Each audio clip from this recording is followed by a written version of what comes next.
in yesterday's lecture, we looked at the basic introduction of OpenACC and we looked at a Hello World program. Today we are going to look at it in a more detailed manner. So we are going to look at some primary compute constructs. So overall, the OpenACC syntax is for C++, it's using pragmas, hash pragma ACC, then certain directive, and then its arguments, which are optional, for example, which are also called as clauses. For example, I can say hash pragma ACC parallel loop. This is also something which we saw in yesterday's example.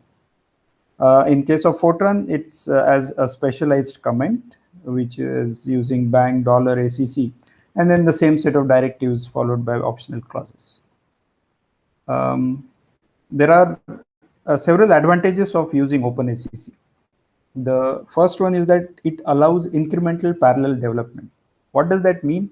That means that you can start with your sequential program, right? So you have already written some code, let's say for computational fluid dynamics or for molecular simulations and so on.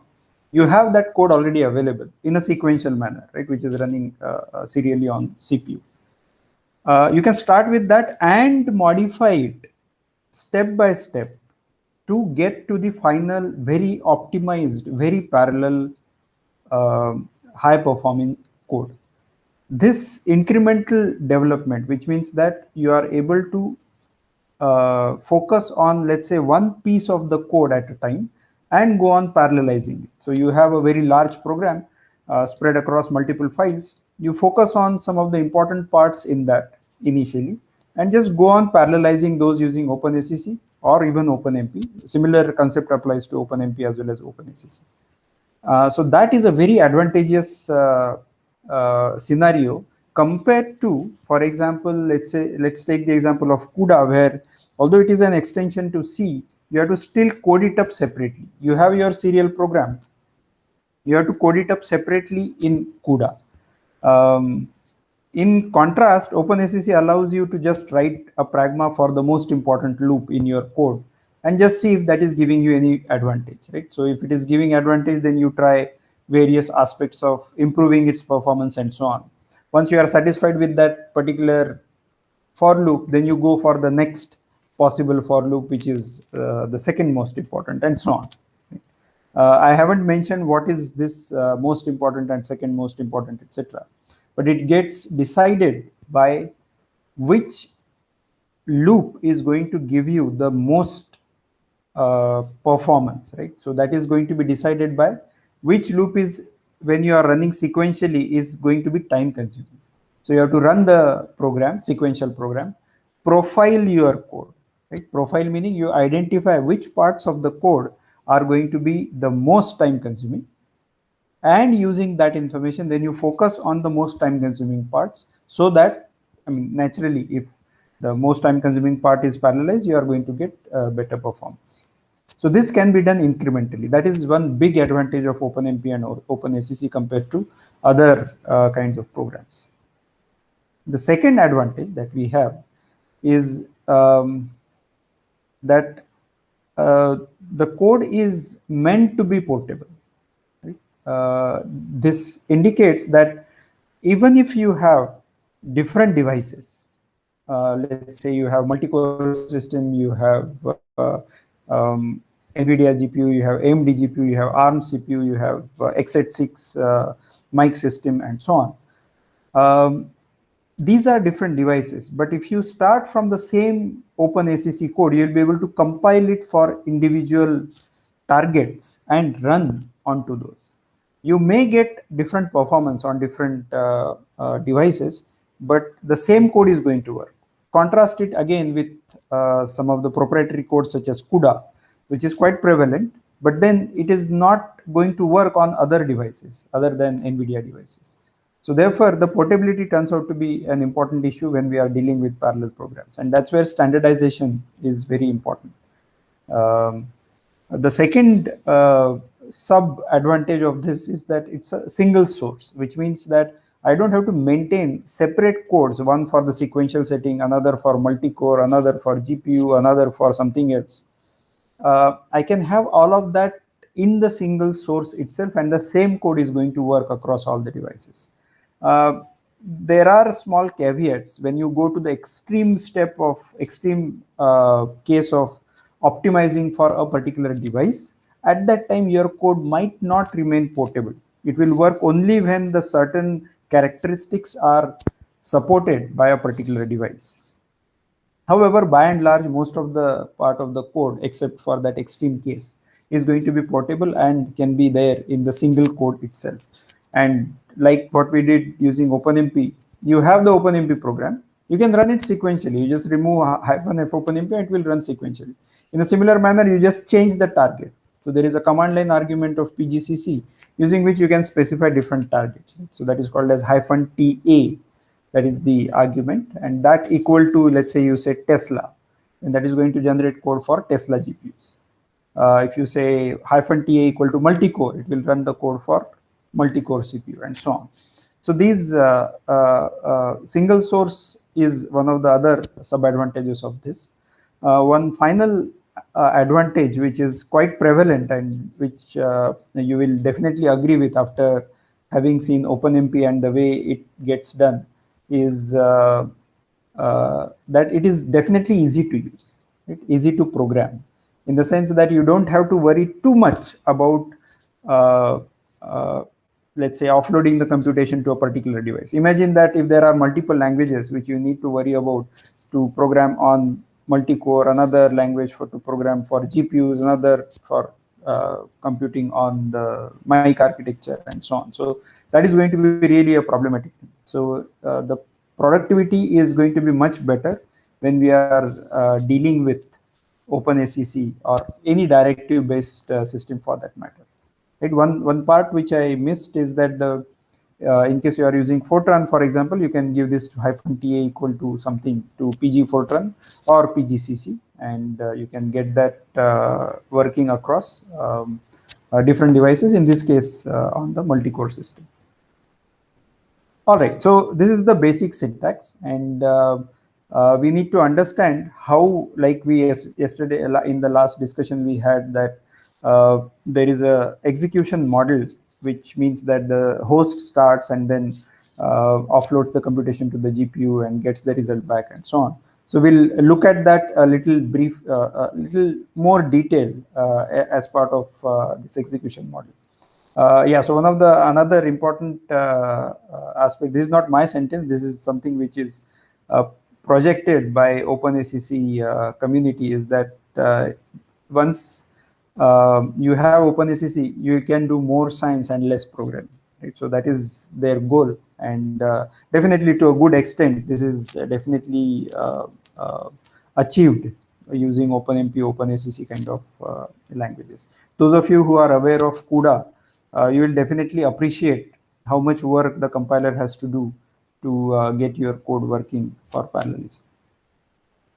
Okay, so one of the suggestions I would have at this stage is that just look at PGCC or PG Fortran -help, and there are lots of different options and lots of different things you can do. At least by looking at that output, you'll be able to figure out that, okay, oh, we can do this also using this PGCC, this compiler, or PG Fortran compiler. So I recommend going through it whenever you get time. Okay, so we had this nice execution between CPU and GPU last time. Let's put that into words a little more carefully. So the overall processing, the overall execution of OpenACC is host directed. What does that mean? Host is our CPU. So the host has associated or attached an accelerator.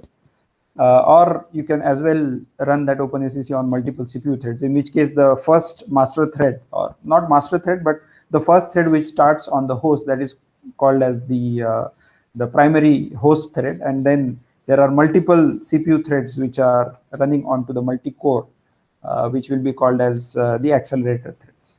So alternatively, this could be running on a GPU.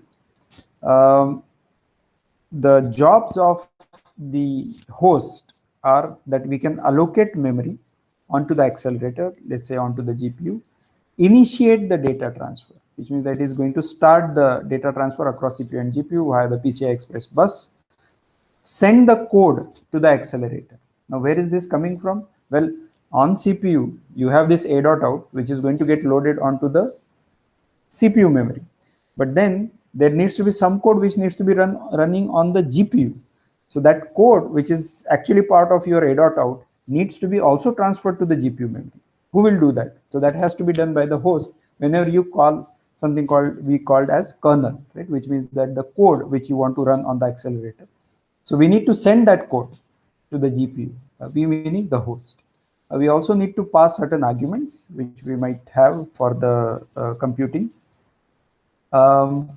We also sometimes queue the accelerator code from the host, which means that let's say that GPU is already running something and I want to execute now the next set of instructions. And in some cases, it is not possible to run multiple commands onto the GPU, or the command that is being run already onto the GPU, that needs to be finished before you can issue more commands to the GPU. In such cases, a queue is maintained from between CPU and GPU such that the CPU or the host is going to queue certain instructions into the accelerator's queue. And then the GPU, whenever it becomes free, or the accelerator, whenever it becomes free, it picks up the next element from the queue and starts execution. The host can also wait for completion of those kernels, the accelerator code, transfer the data back to the host, deallocate memory, and so on. So all of these are usual operations that we discussed in this block diagram. And those are the ones that the host needs to take care of. What does it offload? It offloads the compute intensive part, which means that if there are some work sharing loops, then those get offloaded as parallel regions. If there are kernel regions, we are going to study what those kernel regions are, but essentially think about it as it's a big chunk of code. Some of that is sequential, some of that might contain multiple loops, and the compiler figures out that, oh, this seems to be a loop. It might be helpful to move it to the GPU. Let's offload it to the GPU, and so on. So that also can be taken care of by OpenSCC. And the third part, which is also important, is that there are sequential codes also, which sometimes might have to be run or offloaded onto the GPU. Right? There could be sequential codes which could also be required to be running onto the GPU. The reason being, sometimes your data is available onto the GPU. You have done some parallel processing. Now you want to just compute very small thing. For that, you don't want to copy back all the data. You could just run it sequentially onto the GPU, get that done, and then continue further processing. So this also requires sometimes running it in a sequential manner. Or sometimes the code itself is such, the processing itself is such that it does not have any parallelism. It doesn't make sense to parallelize it. In such cases, it is okay to run it sequentially. So that also is supported by the OpenSCC execution model. So I'll talk a little bit before we get into the parallel construct. So the host can run asynchronously with the device or the accelerator. This was not there in the OpenMP part because all of them are running onto the same device. But here now, when you have offloaded the computation onto the GPU, the CPU is free. So CPU can actually perform some processing, useful processing sometimes. It could as well just wait, right? Which means that it's just looping around until it sees the GPU processing, GPU kernel being done. But otherwise, it could as well perform some processing, helpful processing to aid the overall application. So that is called as asynchronous communication, asynchronous execution. And CPU GPU perform the execution model says that you have asynchronous execution between the two devices. Do you recall where we have studied asynchronous execution? Well, does it happen in the OpenMP case? Well, all the threads are actually running different iterations asynchronously. They are all independent, right? Although they might be running the same piece of code, but they are actually, there is no synchronization until you have some sort of a barrier and so on. Similarly, in case of MPI, which is a more asynchronous system, different processes on different machines are running totally in an asynchronous manner. Right? until they have some sort of a barrier again, which we call as bulk synchronous processing, right? So after a certain number of steps which together form a super step, after every super step there is a barrier and so on. So that is also asynchronous processing, but more so between CPU and GPU because these two are separate devices. So the host in general need not push only one operation onto there is something called as device activity queue, which means that since you are possibly going to push more number of operations, you need to push those into a queue in a particular order, which means that they are going to be executed by the accelerator in exactly the order in which those were enqueued by the host. So this we are calling it as device activity queue.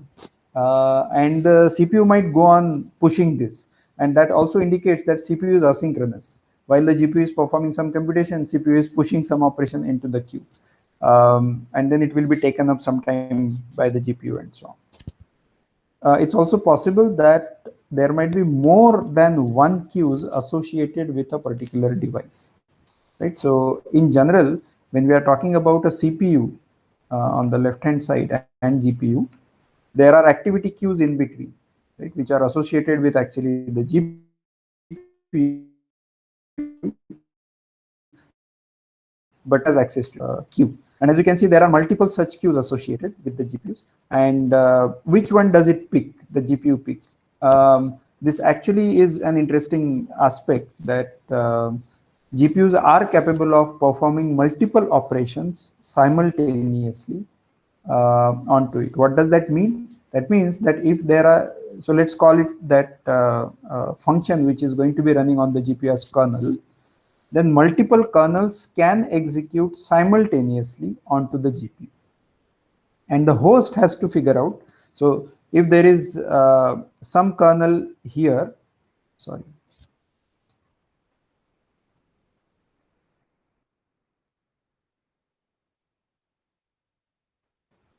let me share it again.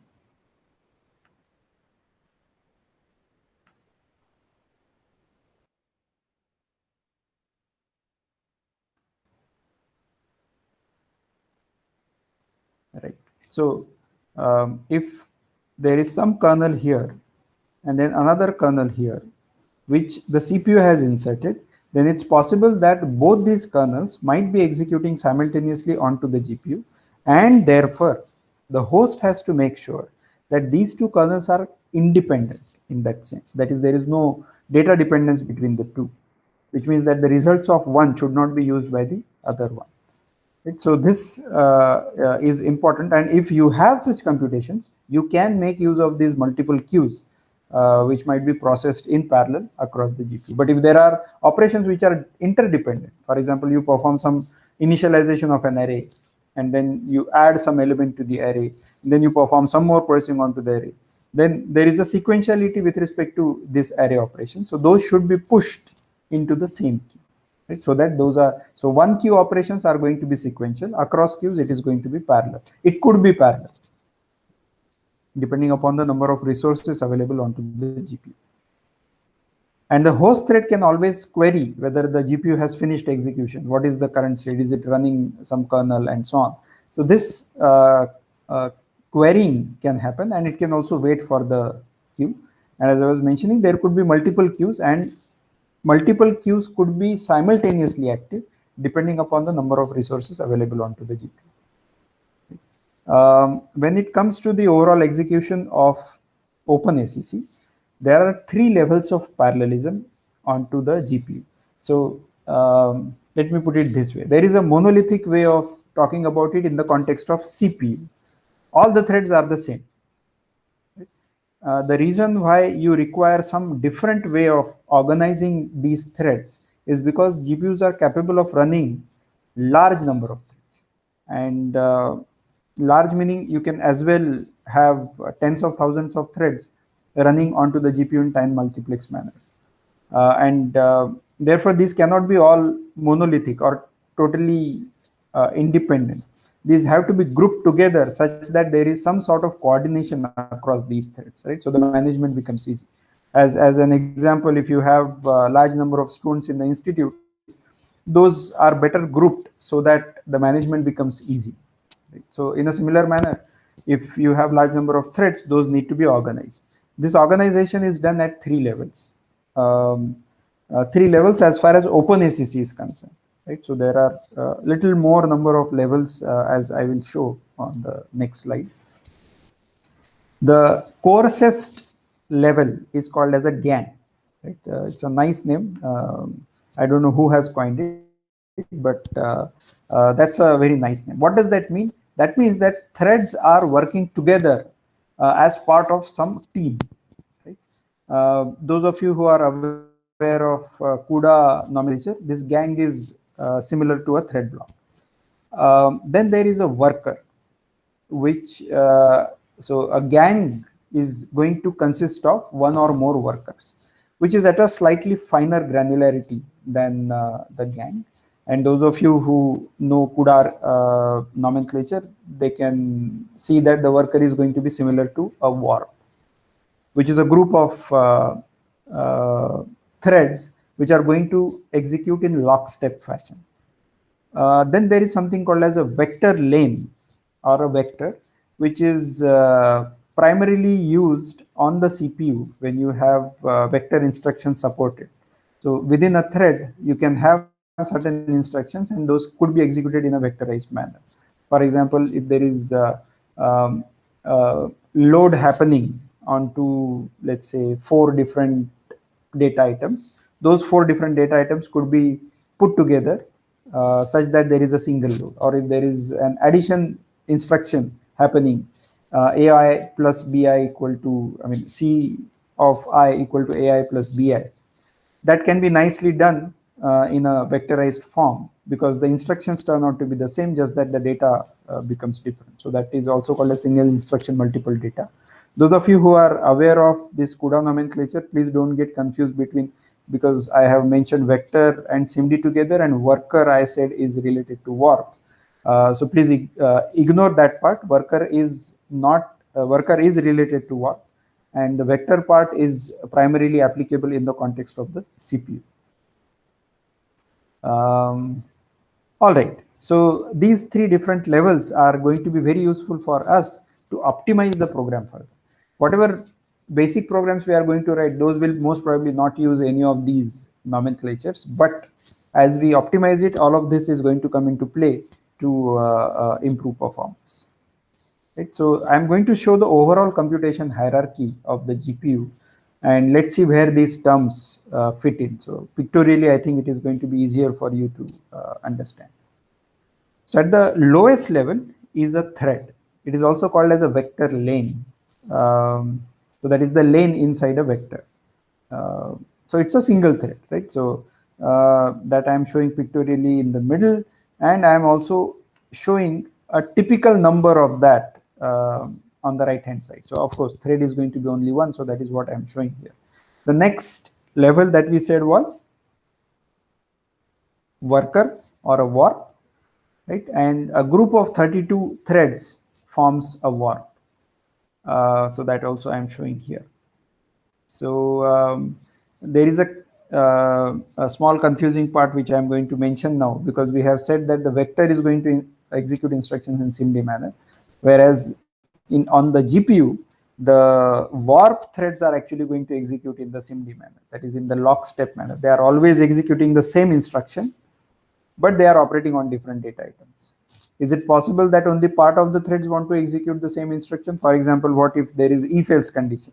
If my thread ID is E1, then execute S1, else execute S2. If this is the case, then what happens? That is all taken care of. Don't worry about that. When the even ID threads are executing S1, then the odd ID threads are sitting idle. They don't do anything. They are essentially masked out. When their execution of S1 is over, then the control turns to S2, where the odd numbered threads are going to execute and the even numbered threads are going to get masked out, and so on. So that is taken care of in the hardware. The third level above this, which is constituted by multiple workers, is our favorite name called as gang. And that gang or thread block is going to consist of multiple such workers or multiple such warps. These are the three levels that OpenACC deals with. Actually, when you go to CUDA or when we want to look at how the execution actually happens, multiple blocks get assigned to a physical multiprocessor, right? So this multiprocessor is the next level in the hierarchy where multiple thread blocks get assigned to it. This is not something which is going to come into play when we are dealing with programming, but this is how it is going to be at the backend. And multiple such multiprocessors are going to form the overall GPU, which might at any point in time be running.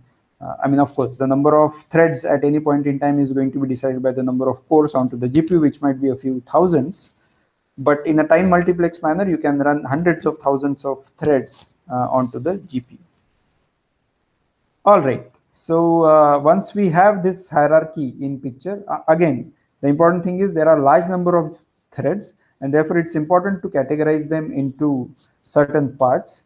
And those categorizations are also going to help you in optimizing things, as we will see a little later. All right, so that was the primary initial part of OpenACC. Let's now talk about specifying parallelism. We just look at a hello world program, but let's get deeper into it.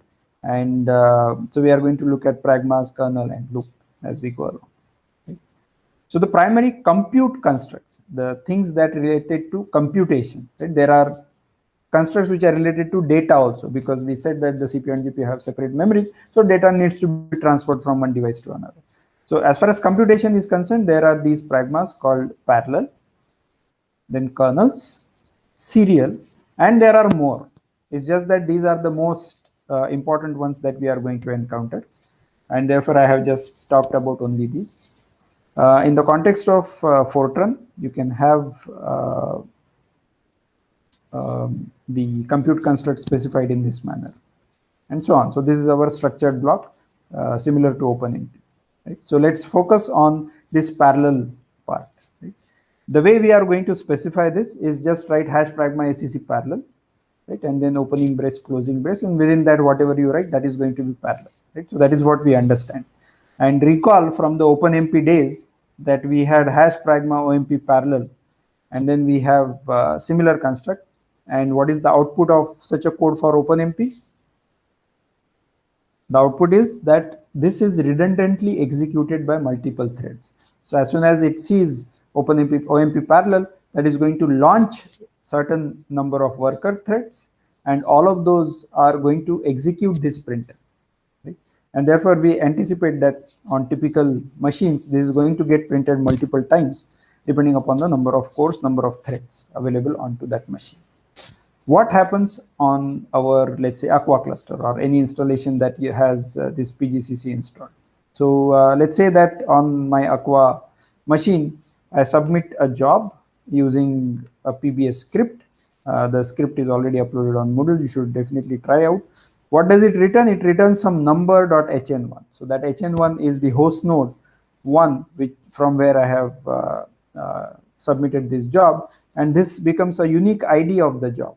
This is an ever increasing number, right? And it starts running. After some point, its output is available depending upon how I have written this PBS script. I have pushed all the output to this output file. So I get this directory. This directory gets created as part of this job execution. So job followed by that unique ID of the job / output is the file in which all the output is going to be available. What does it contain? All of this is contained in that file. So for now, I'm going to ignore this part.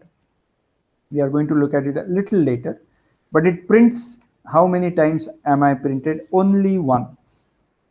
And that seems to be very different from what we had in the OpenMP case. Now, what is happening here, right? So let's understand what this parallel construct does. So whenever this parallel construct is encountered, one or more gangs of workers are created. We know about this gang, right? So, but one or more is what the specification says, right? And depending upon the implementation, depending upon how you have configured this compiler, etc., It might create one gang or it might create more gangs. However, within a parallel region, right, you can have arbitrary set of instructions within a parallel region.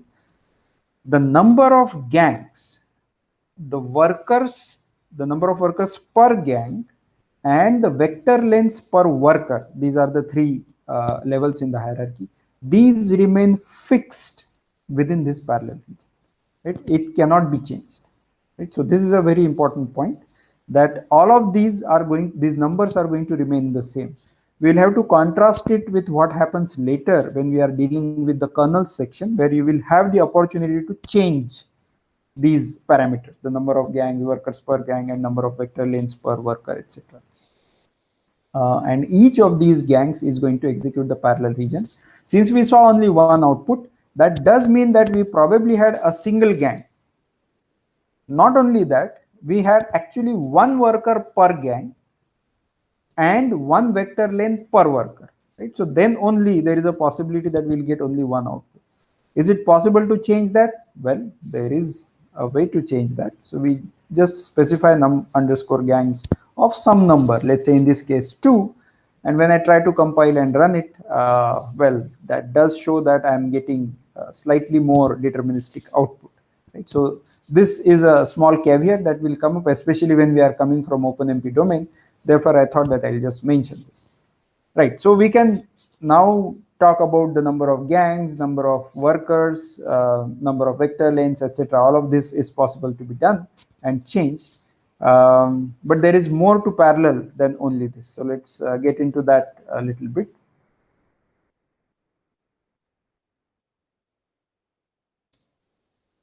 So I'm going to, well, there is no class really, but assuming that you are watching it offline, just try it out for yourself. I'm going to give you this pragma, hash pragma ACC parallel number of gangs as 10. And I'm going to add an async flag, very similar to what we had for OpenMP, right? So from your knowledge of OpenMP, try to think about what is going to be the output of this code, right? So there is this pragma which starts and ends here.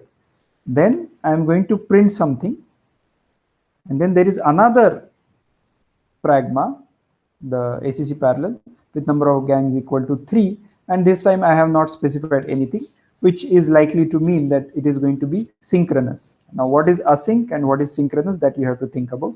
If you want to take some time in identifying the output, you can pause the video and try it out yourself. I think that is going to be very important for you to understand. So think about what the output will be, and then check if you check if my explanation matches with your output, and also take this code, run it onto the Aqua cluster or your GPU, and see if you get exactly the same output. Some of the things are definitely going to be changing because of the interleaving, arbitrary interleaving across different executions, but some things should remain fixed. Some invariants should remain the same across different executions. For example, the meaning of async, as you must have guessed correctly, is that if I don't have async, then each parallel section or each parallel region is going to end with a barrier, which means that all the threads which were running must finish execution before any statement outside this parallel region is taken for execution. Right? So we are saying that between this closing brace and printf, there is a barrier, which means that printf host is not going to happen in absence of this async, right? So when this async is not there, then this printf host cannot happen until everybody has printed hello and bye, right? So that is what is our expectation. Now with async, this barrier doesn't exist, which means that different threads might execute in different orders or different speeds, and therefore they need not join at the end of this parallel region. So let's say that there are 10 such threads which are running. Some thread might finish hello and bye, and then it will come out, and maybe it will start executing the next instruction. Right? So this is possible. Right? How many threads are going to print host? That is another question that we have to worry about. Okay, so that is one part. The another question that comes up is that can by precede hello? That is, by gets printed first and hello gets printed later. Is that possible? Right? So that is another question that you should ask yourself. Well, in general, we would say that if a thread is printing hello and by, that thread has to print hello first and then by. It is not going to parallelize within that region for that particular thread or that particular gang. Because the gang consists of only a single thread as of now in this example. But different threads can definitely interleave their execution, which means that since you are going to see this all printed onto the screen, well, by of one thread might precede hello of another thread. So that is possible. So we have to be careful about what we are saying as yes and no, right, to this question. Is it possible that the host printing, whether it precedes the first hello? Right. So whether this particular hello that is getting printed by multiple threads, before that the host gets printed, is that possible? That is another question that we should ask ourselves. If there would have been a barrier, this is not possible. For example, async is not there, then this is not possible. But in presence of async, since these are executing asynchronously, that does mean that the host is free to execute the next instruction. There is no barrier. And therefore, the host can print host, or this particular execution can print host, because this is not part of the parallel region. This is not really executed by the accelerator. This is printed onto the CPU, onto the host. And therefore, this can happen, that host gets printed, then all the hello by are going to come and so on. So that is possible. Yeah. Then about the second part, is it possible that by follows the last two? Right? This printf is again, this 1 and 2 are going to get printed by 3 threads in this case, and 2 of one thread might precede 1 of another thread, but that of the same thread are going to be one after the other. So that part is okay. But is it possible that 2 might get printed, and after that I am printing by or even hello? Is that possible to be done? Now again, we have to think about whether so there is no barrier here, definitely, right? And printf host might happen. That is also okay, that we said that host can get printed. As soon as that happens, is it possible that this particular parallel region is taken for execution, right, by a different set of threads or the same set of threads? Let's say one thread is coming from here, and that is free now. Does it start printing this? So that doesn't happen. In fact, it so happens that there is an implicit some sort of a join that is happening between the two pragmas, between the two parallel regions, and therefore you will see that 1, 2 always occur after hello and by. So this last part is never going to practically happen in any of the cases, although the specification doesn't say anything about that. For example, it doesn't say that the thread which is probably going to be faster, that is not allowed to execute the next parallel region. Well, that is not something which the specification says. However, practically all of these are going to get executed as essentially different kernels onto the GPU, and the way kernels work, it's possible that and I mean, typically it's the a configuration needs, I mean, the number of threads needs to be specified when you are launching a kernel onto the GPU. And that is unlikely to happen when you have these two separate regions, since they are going to the same device. They are going to the same queue, rather, for the same device. And therefore, these two are not going to execute in parallel, the first parallel region and the second parallel region. And therefore, you will never see the by being interleaved with 1, 2. So please check if this discussion matches with your answers. And if you have further questions, please post on Moodle. we can have a discussion, or we can discuss it in one of the Friday tutorial sessions. All right, and you can also execute this code and see what you get on your machine. Is it important that that number of gangs remains constant? Well, that's not required. It can be a very arbitrary expression. For example, in this case, I have taken n gangs to be a variable which I specified to number of gangs, which is actually coming from the command line, which means that it can be as dynamic as it can be. Similarly, you can have arbitrary expressions here. You can put in more complicated stuff there. And as you can see here, you can also put it not necessarily for a region, but you can also put it as part of just before a function call. And then that function call gets executed by those many threads and so on. So all of this is very similar to OpenMP.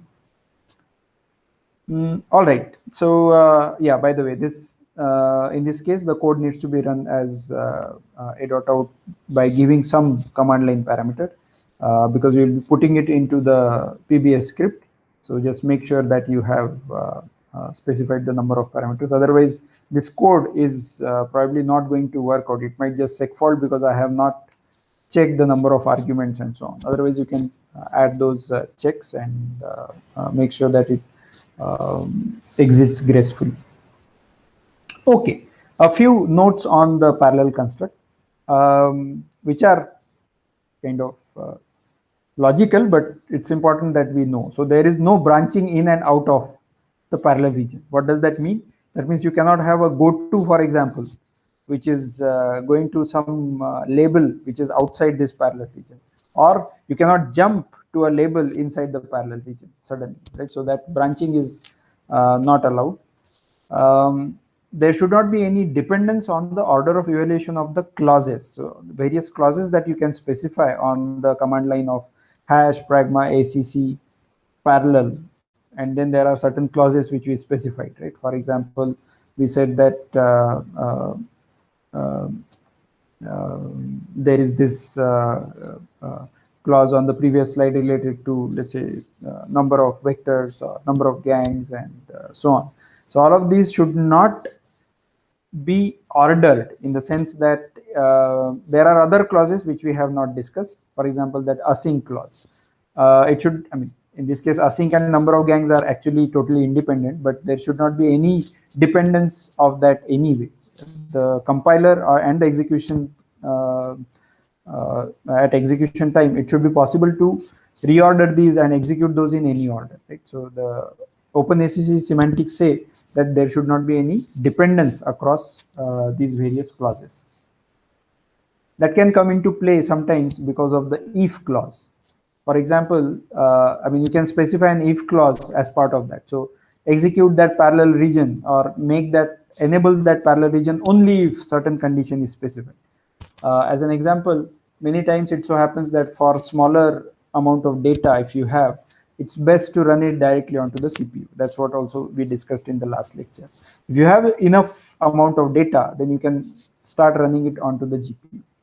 Now, the if condition can help you do that. So if this, let's say the problem size is n, you can say that if, and then within parenthesis n greater than 10,000, then it gets into the parallel part. Otherwise, it is going to, otherwise that pragma is not enabled and therefore it is going to execute in the sequential manner. So that can be very helpful in such cases. Now, as soon as you have that, there could be another if, which might be able to do something else. And that's unfortunately is, or fortunately, that is also not allowed, which means that you can have exactly, not exactly, at most one if clause in this pragma ACC parallel. So, and we'll see its use quickly on the next slide. Similar to OpenMP, OpenACC also has support for private and first private, and their meanings are exactly the same as we have in OpenMP. I have not seen last private there in OpenACC though. Okay, so given this pragma, you can pause the video probably and think about what is going to be the output, right? So, so first thing that probably might come to somebody's mind is that, oh, this condition seems to be false, and therefore it is not going to give any output, right? So that is a wrong intuitive answer. What this says is that if 3 less than 2, right, whatever is this condition, if this condition is true, then enable this parallel region. Otherwise, disable the parallel region, but execute it sequentially. Remember that we have started with a sequential program. So this was there in the sequential code, and now only the parallelism is going to get disabled. So if this condition would have been true, then it would have executed this printf hello world 10 times because of this. Now, if this condition is false, it will still be executed, but sequentially, which means that it will get printed exactly once. Right? So that is the meaning of this particular thing. All right, so we have a few minutes, and I'll just introduce this, or maybe I'll skip this. I'll keep this for the next class. What we did today was we looked at the execution model of the GPU in the context of OpenACC, and we also looked at the parallel construct, which is one of the compute constructs, and that has given us some hope that we are able to do things in parallel, and we are going to make more and more things in parallel. But one of the aspects that happen with respect to the parallel region is that programmer has to specify that it has to be parallelizing these parts. But it would be awesome if I can just say that, okay, this is my sequential program, right? And then I say that starting from the first instruction in main until the end of main, I'm just going to put everything into a region and say that this is some region. Mr. Compiler, just go figure out what parts you want to parallelize. You just look for loops. If you find that those loops are possible to be parallelized, parallelize them. If you feel that no, those are having lots of dependencies and therefore should not be parallelized and so on, well, don't parallelize, right? But give me some working code so that I can tell my boss that I have parallelized this particular sequential code and this is the performance I am getting using OpenACC. Right? So that is something which will be awesome, because then the amount of work that I need to do as a programmer is going to be really minimal. But the advantages might turn out to be very nice. So that is the construct which is going to be the next construct, which is the kernels, which we are going to study in our next lecture. All right, see you then.